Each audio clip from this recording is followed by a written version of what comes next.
ఎన్నికల్లో ఇది నాకు చివరి సభ. ఈ ఎన్నికలలో ఇది 96వ సభ నేను మాట్లాడుతున్నటువంటిది. తెలంగాణ రాష్ట్రం గురించి కూడా ఒకసారి చెప్పాలి. గజ్వేల్ నుంచి మీరు అవకాశం ఇచ్చి నన్ను రాష్ట్రానికి ముఖ్యమంత్రిగా చేసి పంపిస్తే ఈ రాష్ట్రం కోసం చాలా కష్టం చేసినాం, కృషి చేసినాం. అవన్నీ కూడా ప్రజల కళ్ళ ముందు కనబడతా ఉన్నాయి. ఇక్కడ వచ్చేటువంటి త్రిబుల్ ఆర్ కూడా మన గజ్వేల్ మీదనే రాబోతా ఉందని కూడా నేను సంతోషంగా మీకు తెలియజేస్తా ఉన్నాను.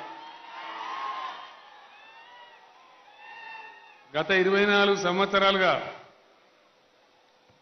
తెలంగాణనే ఆశగా శ్వాసగా నేను బతుకుతా ఉన్నా. మీ అందరికీ తెలిసే విషయం.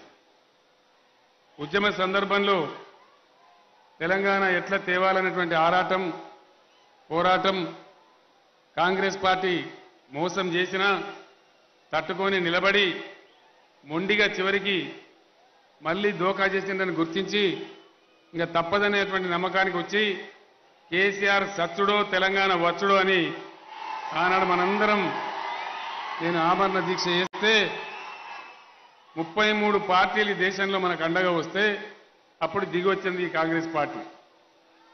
మీ అందరికీ నేను మనవి చేస్తా ఉన్నా. ఇలా కాంగ్రెస్ పార్టీ అనేక విషయాలు మాట్లాడుతూ ఉన్నారు. మేము గెలిస్తే మళ్ళా ఇందిరమ్మ రాజ్యం తెస్తామని చెప్తా ఉన్నారు.